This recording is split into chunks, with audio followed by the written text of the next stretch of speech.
네, 오늘 주시는 하나님의 말씀은 야고보서 3장 말씀입니다.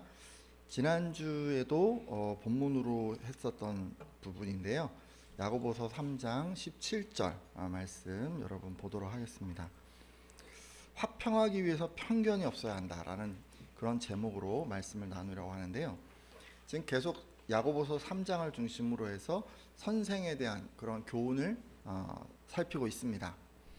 선한 선생은 어떤 공동체에 있든지 그 공동체를 화평하게 만드는 것을 목적으로 삼아야 한다고 했습니다. 마태복음 5장 9절을 보면 예수님께서도 화평을 위해서 힘쓰라고 교훈하셨는데요.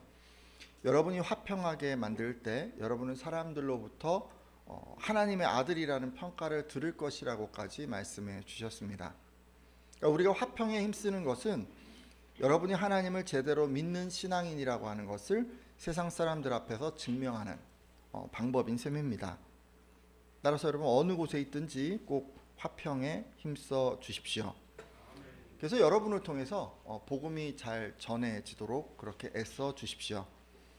근데 이 화평이 쉽게 이루어지는 것은 아니죠. 세상에 너무도 다양한 사람들이 있기 때문입니다.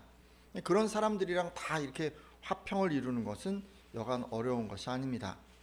게다가 우리는 신앙인이기 때문에 하나님과도 화평을 이루어야 합니다. 이 가운데 지난 시간에는 하나님과 화평을 이루기 위한 조건을 살펴보았습니다.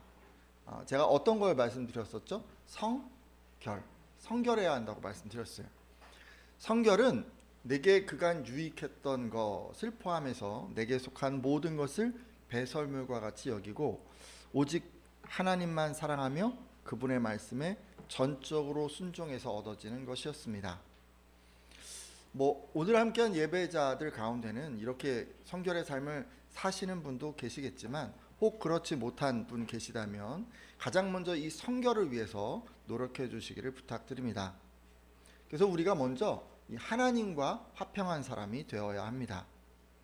자, 그래서 이제 오늘부터는 사람과 화평을 이루기 위한 5가지 조건을 살펴보려고 하는데요. 그간 사람들과 화평을 이루는 것이 힘들었던 분 계시다면 이어지는 설교를 귀담아 들어주시기를 바랍니다. 여러분, 사람과요 화평을 이루기 위해서 가장 필요한 첫 번째 조건은 편견이 없는 것입니다. 뭐가 없다고요? 편견을 갖지 않는 거예요. 자, 이게 정말 뭘까요? 그럼 보통 편견은 그런 거 아닌가요? 공정하지 못하고 한쪽으로 치우치는 생각, 그런 것을 우리가 편견이라고 합니다. 그러니까 어떤 이유로든지 한쪽으로 치우쳐서 생각하는 것, 판단하는 것, 이런 것이 편견이라는 말씀입니다. 그러기에 편견이 없다는 것은 늘 모든 사람에게 공정하다는 의미입니다. 예를 들면 교회에서는 어떤 편견이 있을 수 있을까요? 자기 고향 사람이니까 더 챙겨, 이런 거, 그죠? 아니면 자기가 친분이 있는 사람을 더 챙겨주고, 이해관계가 있는 사람을 더 가까이 하고, 자기 가족이니까 또 챙기고, 이런 거 있잖아요. 이런 게 편견일 수 있어요. 치우친 행동이에요. 근데 이런 것을 삼가하는 거예요. 그러니까 모든 사람을 공정하고 공평하게 대하는 것, 그런 것이 바로 편견이 없는 것입니다. 하지만 여러분, 원어적으로 살펴보면요, 좀 더 깊은 의미들이 담겨 있습니다. 일단 편견이 없다라고 번역된 아디아크리토스라는 이 단어는요, 확고하다, 흔들리지 않는다, 그런 의미입니다. 그러니까 영어 성경 가운데는 NASB 성경이 이것을 잘 표현해 주었습니다. 거기에서는 unwavering이라는 단어로 표현을 했습니다. 여러분, wave는 뭐예요? 이렇게 하는 거잖아요. 근데 그게 없는 거예요. 그게 없는 거. 그러니까 신념이 확고하기 때문에 누가 뭐라 그래도 흔들리지 않는 것. 그것을 편견이 없는 것이다 라고 표현을 했습니다. 자, 그럼 여러분, 뭘 기준으로 삼기 때문에 이 사람이 흔들리지 않습니까? 우린 예수님을 믿잖아요, 그죠? 뭘까요? 자기 확신일까요? 경험일까요? 또는 자기가 하신 어떤 지식, 그런 것을 가지고 딱 이거야 라고 생각하는 걸까요? 아니에요. 그런 게 아니에요. 편견이 없다는 것은요, 이런 것을 기준으로 해서 확고한 것이 아닙니다. 편견이 없다는 것은 하나님의 말씀을 기준으로 삼기에 흔들리지 않는 것입니다. 기준이 뭡니까? 하나님의 말씀. 그 말씀 때문에 내가 흔들리지 않는, 다른 걸로 자꾸 눈 돌리지 않는 거예요. 그러니까 항상 하나님의 말씀을 기준으로 판단하고 행동한다는 그런 뜻입니다. 여러분 어떠세요? 뭘 하든지 뭐 하나님의 말씀으로 이렇게 기준으로 판단하고 계십니까? 근데 이게 쉽지가 않잖아요, 그죠? 일단 만약 우리가 편견에 사로잡혀서 다른 것을 기준으로 삼으면 어떻게 될까요? 말씀이 아닌 다른 것을 기준으로 판단하고 행동할 수도 있을 텐데, 그러면 어떻게 될까요? 기왕 말이 나왔으니까 몇 가지 어떤 기준들이 또 있을 수 있는지, 그러니까 말씀이 아닌 다른 기준들을 한번 좀 생각해 보려고 합니다. 지난 시간에 말씀드린 거를 먼저 다시 한번 생각해 보려고 하는데요. 이득을 기준으로 생각하면 어떤 것이 된다고요? 차별하게 된다고 제가 말씀드렸어요. 기억나십니까? 이게 바로 편견이에요. 우리가 이득을 기준으로 자꾸 판단을 하는 거예요. 그러면 사람을 자꾸 차별하게 되죠. 야고보서 2장 2절에서 4절까지 말씀인데 제가 읽겠습니다. 만일 너희 회당에 금가락지를 끼고 아름다운 옷을 입은 사람이 들어오고 또 남루한 옷을 입은 가난한 사람이 들어올 때 너희가 아름다운 옷을 입은 자를 눈여겨보고 말하되 여기 좋은 자리에 앉으소서 하고 또 가난한 자에게 말하되 너는 거기 서 있든지 내 발등상 아래 앉으라 하면 너희끼리 서로 차별하며 악한 생각으로 판단하는 자가 되는 것이 아니냐. 아멘. 여러분 이게 앞선 설교에서 제가 소개했던 말씀이죠. 이 말씀은 회당에 관련된 예화인데요. 회당은 지금으로 치자면 교회를 말합니다. 근데 이 회당에 아름다운 옷을 입은 부자 그리고 남루한 옷을 입은 사람, 이 가난한 사람, 이 두 사람이 들어왔다고 합니다. 근데 그런 상황에서 어떻게 했냐면 부자에게는 좋은 자리를 배정을 했는데 가난한 사람은 전혀 신경을 쓰지 않았다고 해요. 근데 이걸 뭐라고 그러냐면 악한 생각으로 판단을 한 것이고 그리고 서로 차별한 것이다 라고 이야기하고 있습니다. 우리가요 이득을 기준으로 판단을 하잖아요. 그러면 어떻게 되냐면 부자가 내게 유익을 끼칠 수 있을 거라고 생각이 드는 거예요. 그리고 가난한 사람은 그렇지 못할 거라고 생각이 들죠. 그러니까 어떻게 합니까? 가난한 사람을 차별하게 돼요. 왜냐하면 내게 이득이 안 되니까. 내게 이득이 있는가 없는가를 기준으로 판단을 하면요 이렇게 사람을 차별하게 되는 것입니다. 제가요 지금 경제적인 이득을 예로 들었지만 이것 말고도 여러분 우리는 이득을 위해서 생각하는 것들이 있어요. 예를 들면 여러분 주변에 경험이 많은 사람이 있어요. 근데 그 경험을 사용해서 내가 어떤 이득을 취하려고 해요. 여러분 주변에 지식이 많은 사람이 있는데 그 사람의 지식을 내가 얻어서 뭔가 이득을 얻어보려고 합니다. 지위가 있는 사람도 있을 수가 있어요. 근데 그 권력의 도움을 받아서 이득을 보려 하거나 인맥이 있는 사람이 있는데 그 인맥의 도움을 받아서 이득을 보려 할 수도 있습니다. 근데 다 마찬가지 아닐까요? 어떤 형태의 이득도 그것을 기준으로 판단하면 사람을 차별하게 됩니다. 가진 사람은 우대하고 없는 사람은 홀대하는 그런 식으로 우리가 행동하게 되는 것이죠. 하지만 하나님께서는요 이런 사람을 악하게 여기십니다. 오늘 함께한 예배자 가운데는 이렇게 이득 때문에 사람을 차별하는 분들 없기를 부탁드립니다. 이 부분 말씀은 이제 지난 시간에도 말씀 제가 드렸어요. 그리고 우리 교회는요 이런 분들은 안 계시리라 생각하지만 뇌물을 받아서 뇌물 때문에 한쪽으로 치우치는 사람 이런 경우가 있을 수 있어요. 이렇게 되면 어떻게 되죠? 불공정한 판결을 하게 됩니다. 잠언 17장 23절인데요. 자 한번 볼까요? 잠언 17장 23절 한번 읽어주시겠어요? 악인은 자 시작 악인은 사람의 품에서 뇌물을 받고 재판을 굳게 하느니라. 굳게 한다는 것은 바르게 하지 못하고 뭔가 좀 잘못한다는 그런 얘기예요. 그러니까 악한 사람은 어떻게 해요? 몰래 뇌물을 받아요. 그리고 판결을 공정하지 않게 내린다고 합니다. 그러니까 뒷돈을 받은 거예요. 그리고 돈 준 사람에게 유리한 판결을 하는 거죠. 그럼 이런 악한 사람은 어떻게 될까요? 당연히 하나님으로부터 벌을 받습니다. 하나님께서는 이런 불공정한 행위를 악하게 보십니다. 그리고 심판하시죠. 예레미야 5장 28절 하반절에서 29절 상반절을 보면 뒤에 나오나요? 제가 읽어드릴게요. 자기 이익을 얻으려고 송사 곧 고아의 송사를 공정하게 하지 아니하며 빈민의 재판을 공정하게 판결하지 아니하니 내가 이 일들에 대하여 벌하지 아니하겠으며 내 마음이 이 같은 나라에 보복하지 아니하겠느냐라고 말씀하십니다. 하나님은 공정하지 못한 판결을 미워하세요. 자기 이익을 위해서 고아와 빈민들의 권리를 짓밟는 이런 재판관을 미워하십니다. 그런 판결을 하는 사람들은 모두가 하나님으로부터 엄벌을 받게 될 것입니다. 따라서 오늘 함께한 분들은요, 절대로 뇌물 받지 마세요. 뇌물 받지 마세요. 나는 재판관이 아닌데 뭐 뇌물이랑 상관이 없지 않습니까, 목사님? 뭐 그렇게 생각하실 수도 있어요. 여러분의 자녀가 재판관이 될 수도 있습니다. 할렐루야. 아무도 재판관을 안 만들려고 하는군요. 재판관이 될 수도 있어요. 여러분 그거 잘 가르치셔야죠. 여러분 재판관이 아니라고요, 이런 거 몰라도 되는 게 아니에요. 어떤 것, 어느 것이든지 여러분 결정권을 가진 그런 사람이라면 다 해당되는 거예요. 여러분의 결정에 영향을 끼치려고 뭔가 제공을 한다면 그게 다 뇌물일 수 있는 거예요.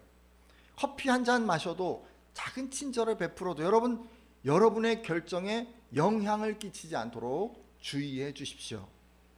여러분 이게 정말 중요해요. 뭐 받아먹고 뭔가 이렇게 다른 거 하면 안 돼요. 그리고 여러분 애정을 기준으로 판단을 해도 곤란합니다. 여러분 애정을 기준으로 판단하면 어떻게 되냐면요, 특정한 사람만 더 사랑하는 편애를 선택하게 됩니다. 근데 그러면 두 사람 다 어려움을 겪게 돼요. 여러분 예를 들자면 잘 아시다시피 야곱은 아들 요셉을 편애해서 가정의 불화를 만들었습니다. 잠깐 말씀 보려고 하는데요, 창세기 37장 3절에서 4절입니다. 요셉은 노년에, 우리 한번 읽어볼까요? 창세기 37장 3절에서 4절. 요셉은, 같이 읽습니다. 시작.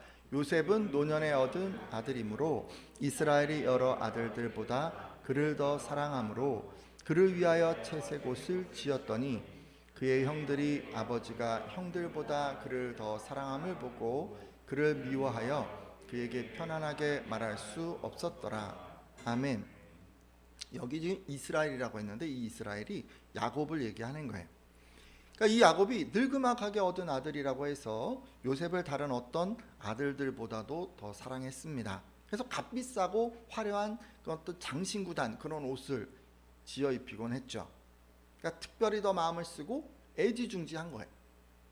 요즘 같으면 뭐 이런 거 어떻게 표현할까요? 오구오구 키운다 뭐 이렇게 뭐 그냥 뭐 다 받아주고 뭐 그냥 그러고 키운 거죠. 근데 문제가 생겼어요. 아버지가 자기들보다 요셉을 더 사랑하는 것을 보고 형들이 그를 미워한 것입니다. 여기 말씀을 아까 읽으셨는데 같은 집에 살면서도 말 한마디 다정하게 하지 않았다라고 합니다. 얼마나 불편했을까요? 혹시 여러분 이런 경험한 적 있으십니까? 뭐 잘 이런 경험 하기가 쉽지가 않지만, 그죠?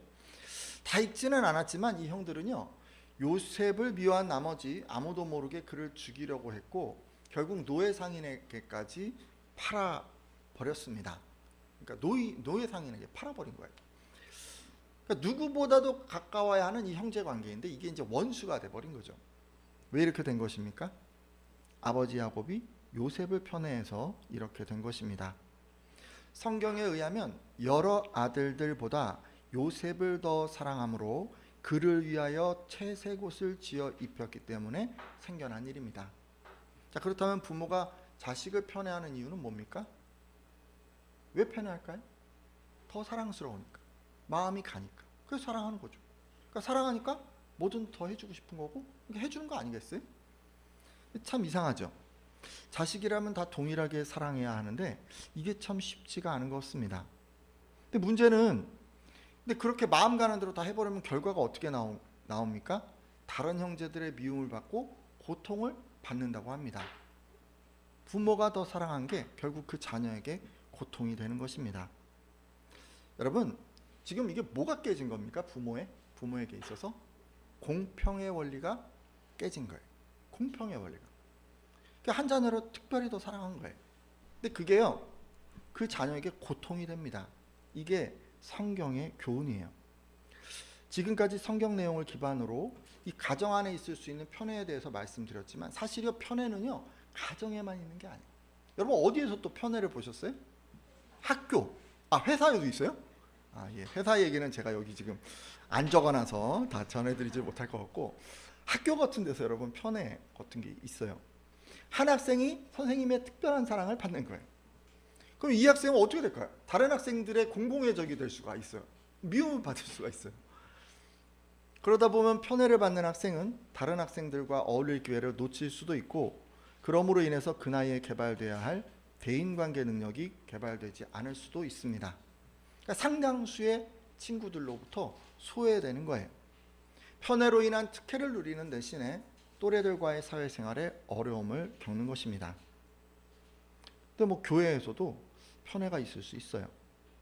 여러 가지 예를 들 수가 있겠죠, 여러분. 근데 뭐 다 얘기하면은 그러니까 여러분이 저를 특별히 사랑해 주신다고 가정을 하고 예를 한번 들어보겠습니다. 별로 특별히 안 사랑하시는 권사님은? 이거 당황스럽네요. 오늘 예배 후에 식사가 준비되어 있어요. 이번 주에는 이제 저희 가정에서 이걸 준비를 좀 해봤는데요. 이제 만일 여러분 배식하는 과정에서 저를 특별히 사랑하는 마음에 잘 챙겨주시면 어떻게 될까요? 예를 들어 제게 맛있는 반찬을 이만큼 담아주신 거예요. 아니 그건 제가 앉아 있는데 막 갖다 주시는 거예요. 계속. 어떻게 되겠어요? 교회 목사님이고 하니까 잘 챙겨드리는 게 보기에 좋다. 뭐 이렇게 생각해 주시면 다행인데 그게 아니고 아니 교회에 무슨 차별이 있나? 가져다 주시는 걸 저렇게 드시다니 목사님이 권위적이다. 뭐 이렇게 이제 생각을 해버리면 이건 안 하니만 못한 섬김이 되고 맙니다.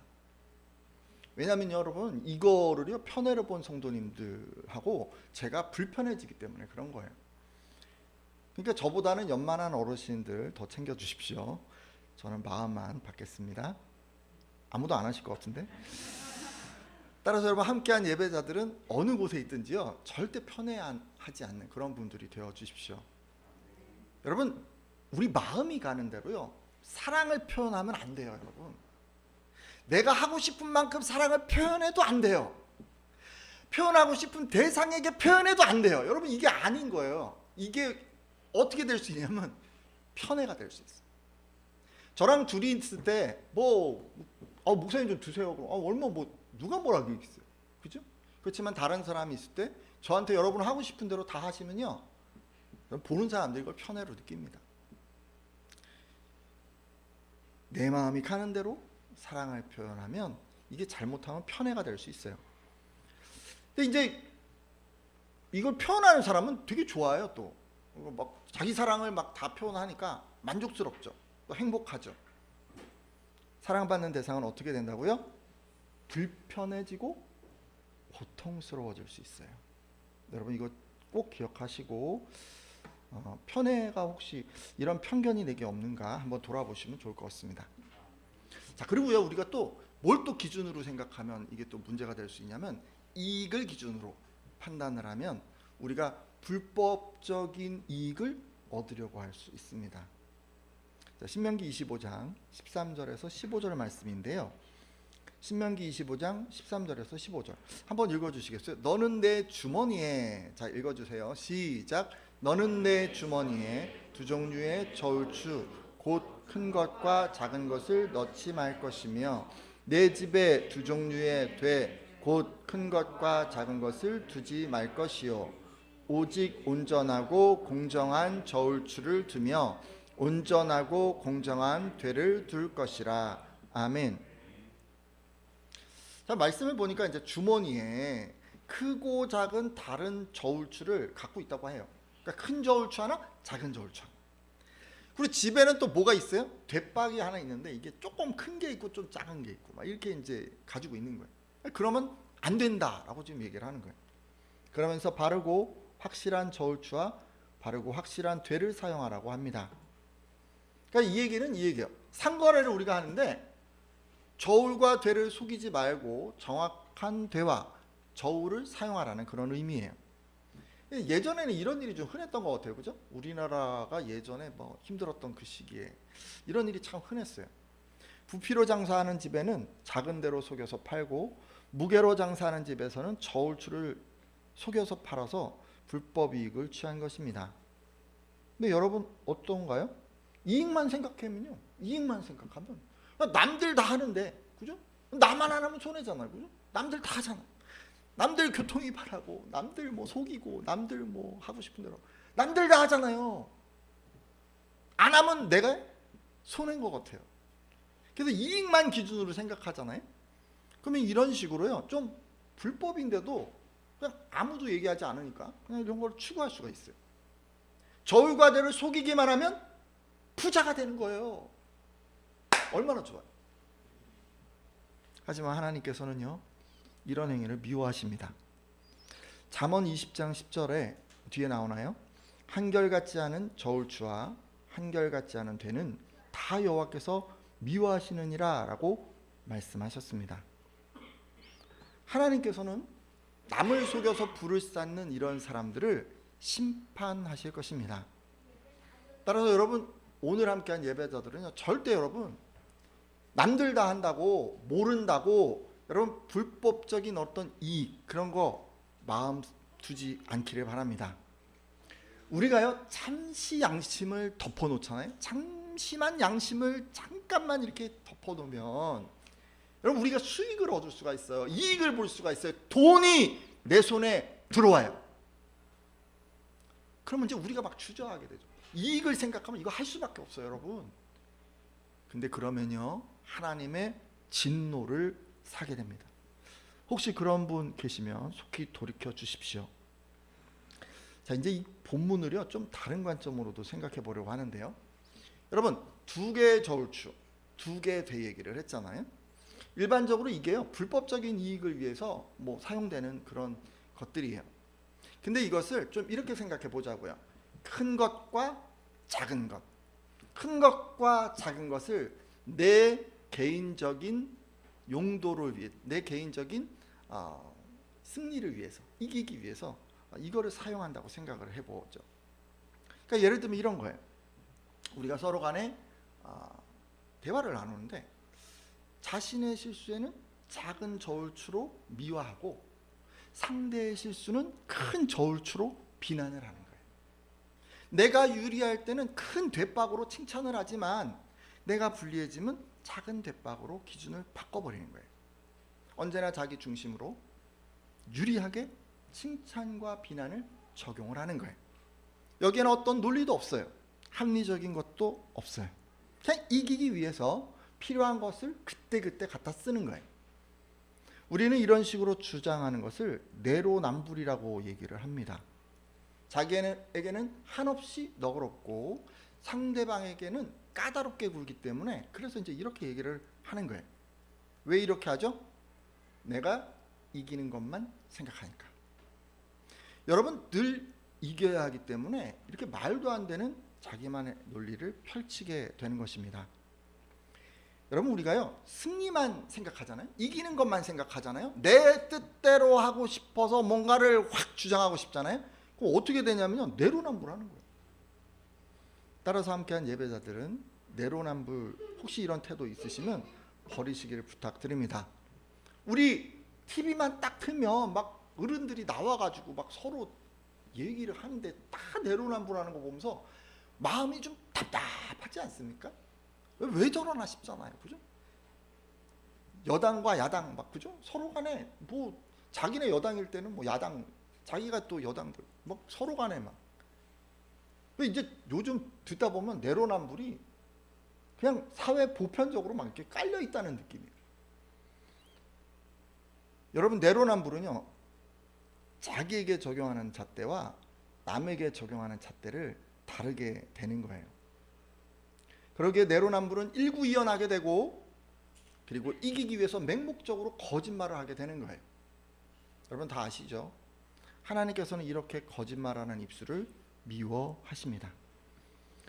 제가 지금까지 편견이 없는 것은 하나님의 말씀을 확고한 기준으로 판단해서 행동하는 것이고, 말씀이 아닌 다른 것을 기준으로, 제가 이제 몇 가지만 좀 예를 들었는데, 뭐 이득이나 뇌물이나 애정이나 이익이나 승리나 뭐 이런 것을 기준으로 판단하고 행동하면 하나님께서 기뻐하시지 않는다는 것도 알게 되었습니다.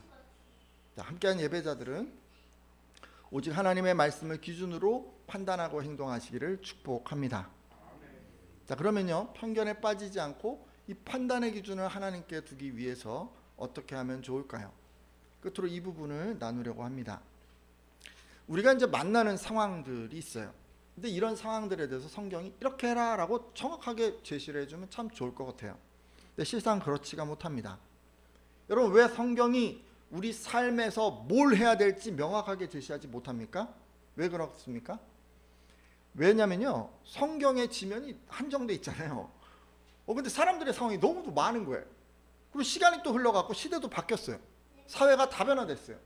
그래서 아주 예전에 뭐 3,000년 정도 전에, 2,000년 정도 전에는 성경만 봐도 뭐 다 그냥 해결이 되는 그런 상황이었지만 지금은 그렇지가 못한 거예요. 그러기에 우리가 만나는 대부분의 상황들, 이런 것은 성경의 직접적인 사례로 나오지 않습니다. 그런 경우 성경은요, 우리에게 원리만 가르쳐줘요. 이런 상황에서 어떻게 하면 우리는 편견에 빠지지 않을 수 있을까요?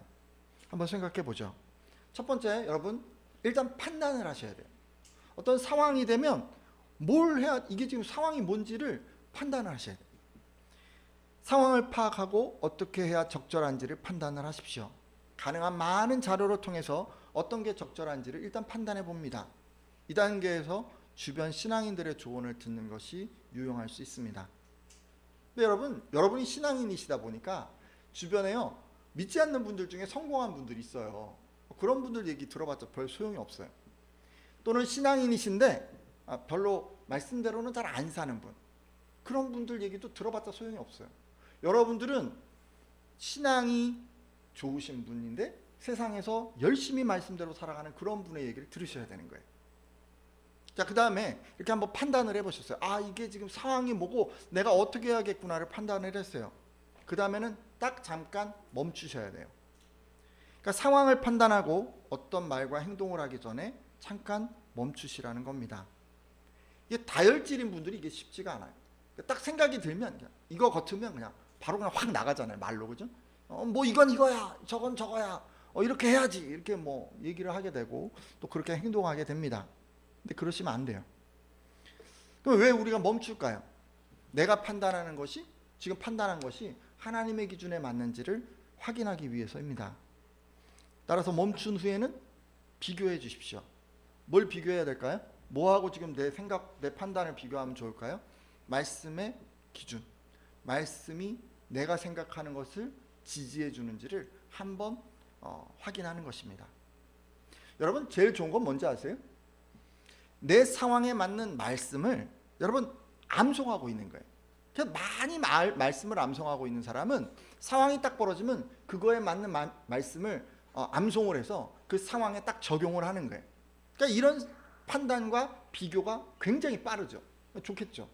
많이 암송하세요. 암송을 못 하시면요, 말씀을 많이 읽어서 그 말씀이 여러분 안에 있게 하시면 돼요. 뭐 한 구절, 한 토시 하나 안 틀리게 암송하는 것도 좋지만 그렇지 않더라도 대략적으로라도 그 말씀의 의미가 뭔지를 알고 계시면 돼요.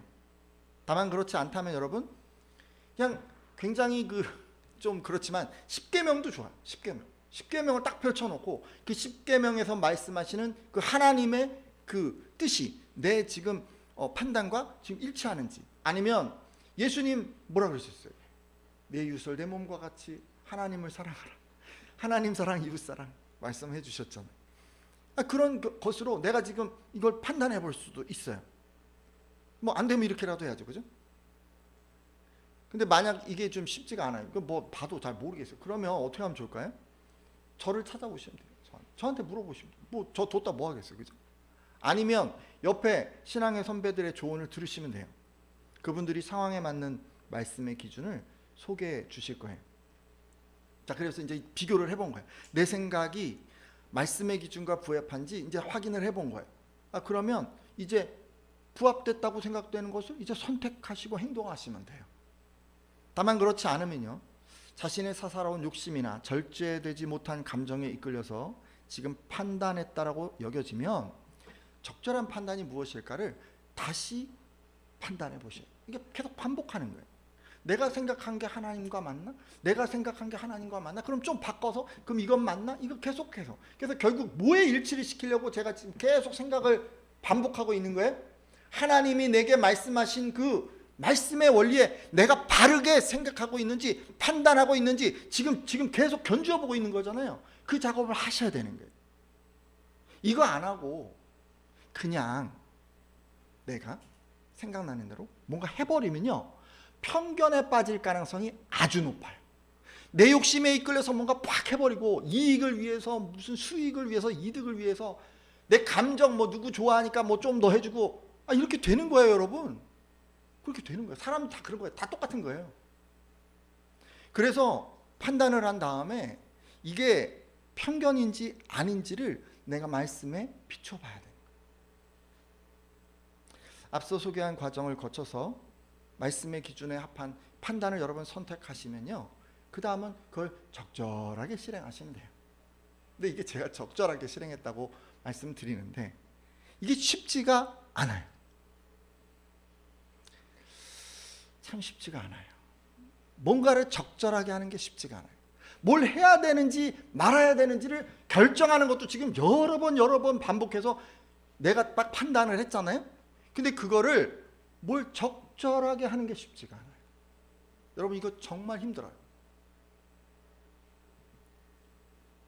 이 부분은요, 나중에 관용의 부분에서 다시 한번 제가 언급하도록 하겠습니다.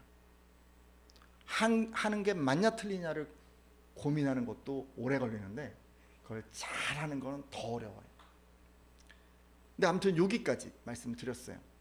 편견에 사로잡히지 않으려면 말씀에 확고하게 서 있어야 되는데 내가 판단한 것을 계속해서 말씀에 견주어서 옳은가 틀린가를 생각해서 여러 번 반복해서 돌아보는 거, 확인하는 거, 요거를 꼭 하셔라 라고 제가 오늘 말씀을 드린 거예요. 지금까지 편견이 없는 것은 하나님의 말씀을 기준으로 판단하는 것이기에 다른 것을 기준으로 판단하면 편견에 빠질 수 있고 그러면 하나님께서 기뻐하시지 않는다고 말씀드렸습니다. 혹시요, 그 다른 것을 기준으로 판단하고 행동해 오셨다면 돌이켜 주시고 이후로는 오직 하나님의 말씀만 기준으로 삼겠다고 이렇게 한번 결단해 주시면 좋을 것 같습니다. 그리고 이를 실천하기 위해서 일단 판단을 했으면 멈추고 비교하고 실행하겠다, 이런 것도 한번 결단해 주시면 좋을 것 같습니다. 이렇게 기도하는 분들마다 어느 곳에 있든지 화평을 이루는 분들이 되시리라 믿습니다.